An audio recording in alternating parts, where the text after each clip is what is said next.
I'm not exaggerating when I say that your writing career lives and dies based on how you handle rejection. This is a weird brag, but I'm really good at withstanding rejection. Probably too good, honestly. I just keep chugging along when sometimes I ought to quit.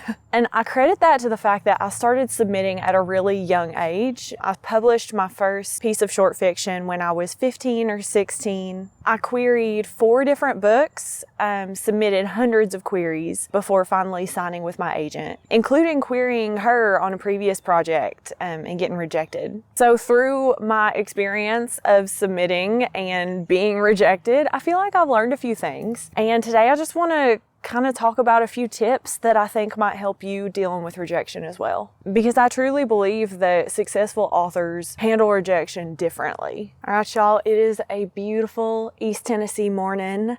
It's a little chilly this morning, so I'm hanging out with a blanket and a cup of tea. Take a deep breath. You've made it to the writing woods. There's no pressure here, no stress, no distractions. It truly is calm and cozy this morning. I'm listening to the birds. The sun is just rising through the trees. It's cleared the mountains in the distance there, and it's starting to burn off the fog. And I think it's the perfect day to talk about our mindset. And I want you to finish this video feeling like you're equipped and like rejection isn't so scary, isn't the end of the world. And even if you're good at handling rejection, maybe we can reframe it a little bit to make it even easier. First of all, probably the most important thing for handling rejection as a writer is separating yourself from the work. And that is so crucial because of the nature of writing. We are pouring our hearts, pouring ourselves onto the page every time we write. And it is by nature a very connected process. We're connecting emotionally to that piece and those characters. It feels like part of us because it is. So when we receive a rejection, even if we understand rationally, logically, this is a rejection of the piece, not of me, myself, as a person, as a writer. Even if we understand that logically, it can still feel that way.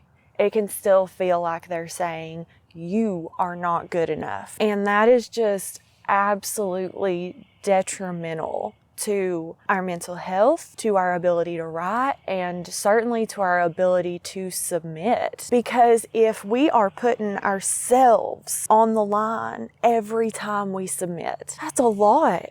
That is hard and scary, and there's a lot at stake. And no matter how tough we are, no matter how much grit we have, we're still gonna hesitate before doing that. Everyone is. And at the very least, even if it doesn't affect your ability to submit, it's still taking a toll on your emotional and mental energy.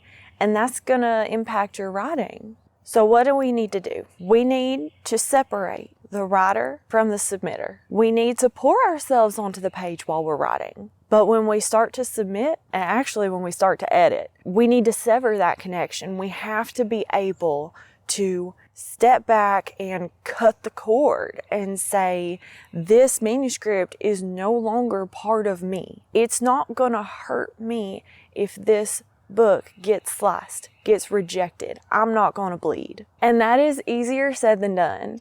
I know it, you know it, we all know it. There are some tactics you can use to make it easier. I have a whole video about objectivity during editing, and those methods apply to this as well. But some of the big things you can do are putting your manuscript away, letting it rest. Distance really is the best way to start creating that separation. You know, give it a month. Try to stop thinking about it. I know that's hard too, but really put it out of your mind. Give yourself something else to think about, another project. Practice critical analysis of your work. Practice questioning your choices, not in a way that paralyzes you, not second guessing everything you do to the point that you are frozen, but practice stepping back, using that objective lens, seeing your work as though a stranger wrote it. And the more you practice that in different contexts, during outlining, during editing and revision, then you'll have that muscle memory and be able to do it a little bit easier while you're submitting. Practicing, developing that self-awareness, and really figuring out how you can separate yourself from the work. The next thing that you can do is work on developing a growth mindset. Rejection feels like failure. By definition, it feels like the end of something, but it doesn't have to be. We don't have to see it that way. Rejection can be the beginning. We can see it as a stepping stone that's taken us to where we want to be. Without rejection, there is no success. Not in this industry anyway. If there is, I'd love to hear the story. I've been a professional editor for almost a decade and I hadn't heard that story yet. And honestly, rejection doesn't even have to be, no, we're not going to publish this. Rejection could be constructive criticism from your editor, from your beta readers. That can feel the same. And it's important to be able to handle all of that in a productive way and in a way that doesn't weigh us down. So if you're trying to start developing that growth mindset of rejection is a part of my journey forward, onwards and upwards. One of the best things that I think we can do is manage the way that we respond to rejection, because we can't always control the way we feel, but we can control our reaction to it. And sometimes our actions can start training our body and mind to respond differently. If we start associating rejection with positive movement and momentum, then it will stop feeling like the end, like the failure, and it'll start feeling like another step forward. So what I really like to do is, as soon as I get a rejection in, sit down. I have my list of markets that I'm submitting to, or when I was querying, I had my list of agents. I would file that rejection and immediately send out 2 more submissions. You could send out 1 more. That probably makes a little more sense, but I like doubling down. You could also do something else productive, like sitting down to have a writing session. Anything that makes your brain go, okay, this happened, this rejection happened. Now I'm going to do something active, take a step toward my goals. And all of a sudden, a rejection is a catalyst for growth. It's something pushing us forward instead of holding us back. The next thing is hard. It's really hard, y'all. I don't have the hang of it yet, that's for sure. But I do think it's important. That's trust in the process. It is so easy to get caught up in where we are versus where we want to be. And it looks like there is this huge divide, like there's a crater between where we're standing and that place that we're meant to be. And we can watch other writers doing things, standing on the other side of that crater, and we compare ourselves to them and we think, what am I doing wrong? Why am I not there yet? We feel like we're not good enough.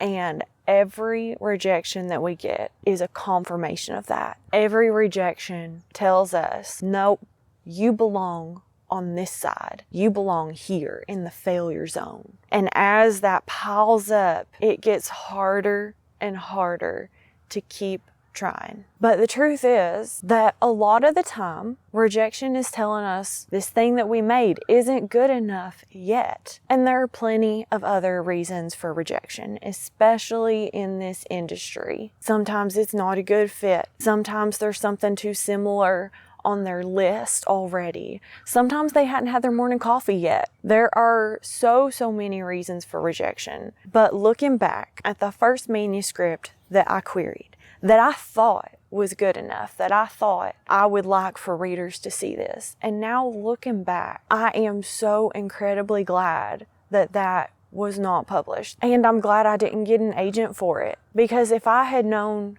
then what was going to happen, I was writing something completely different. I was writing in a different genre. I had a different focus. I was not writing what was really important to me and what I want to continue doing for my life and career. And I'm not saying we can't change course after signing, after publication, because we can.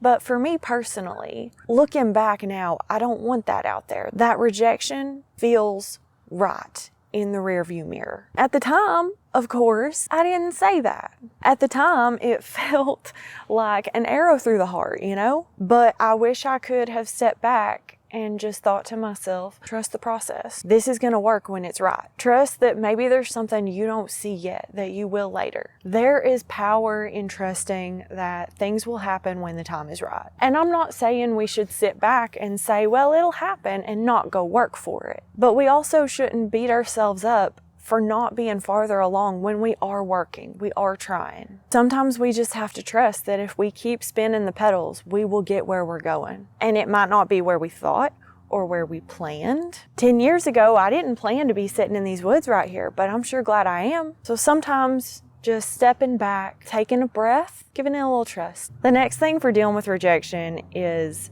having a support system and leaning on them. Your friends, your family, other riders. Riding can be really isolating, and sometimes we have that tendency to just keep it to ourselves, especially when we're submitting or querying and getting rejections and they feel like failure and we feel ashamed, like we're doing something wrong. You're not doing anything wrong. You're doing something right.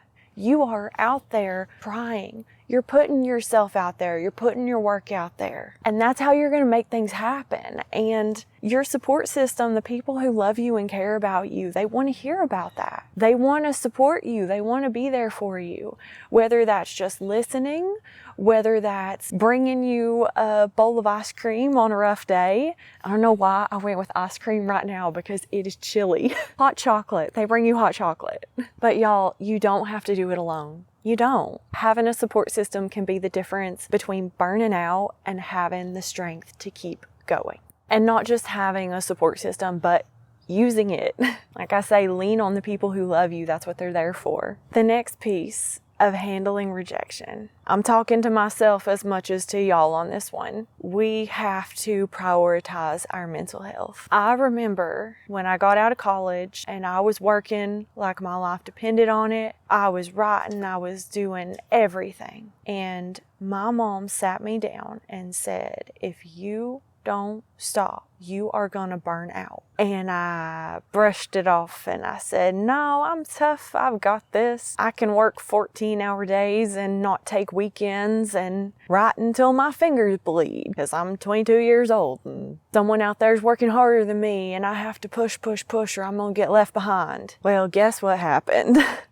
I felt like I needed a narrator in that scenario with my mom standing there saying, you're going to burn out. And me going, no, I'm not going to burn out. And some voiceover just comes in and says, she would, in fact, burn out. When I crashed, I crashed. There was pure carnage and all the work that I did because I was afraid of being left behind. And then guess what? I lost all that time, energy, momentum, and the whole reason that I was doing all that to myself because I didn't want that to happen, it wound up happening anyway. So y'all, if you stick with me in the Rotten Woods, you're probably going to hear this a few times because I'm still trying to get it through my skull. Your mental health is not optional. Your well-being is not optional. Your story is part of you. And there is no story without a whole and healthy you. Writing is not a sprint. I don't care if you're writing novel length or short stories because I'm guessing you're not just writing one short story and calling it a day. It is a marathon and you have to take care of yourself along the way. So a few things we can do. Work on developing self-awareness. Work on noticing when you're going too far and you need to pull back. Take a break when you need it. Y'all, it's okay. Take a weekend. Take a long lunch. Take a week or a month when you need it. Whatever you need to keep yourself functioning and healthy. That's what you need to do. And prioritize exercise, nutrition, the things that our bodies and minds need. I love getting up early and getting stuff done in the mornings. I'm up at 5 a.m. That's just how my body works best. But I'm also in bed at 9 p.m. I've got nothing against getting up a little early to give yourself time to write, or staying up later if that's your good writing time. But if you're not functioning well, if you're not getting enough sleep so that you're staying healthy, it's not worth it. That's no good. You can't keep that up, you know? If you're not getting enough exercise, if you're not eating right, if you're skipping meals or having chips for supper so you can stay by your laptop and write, it's going to catch up to you. So if you put your writing above your health, eventually your health is going to be put above your writing in a big way. So prioritize your mental health.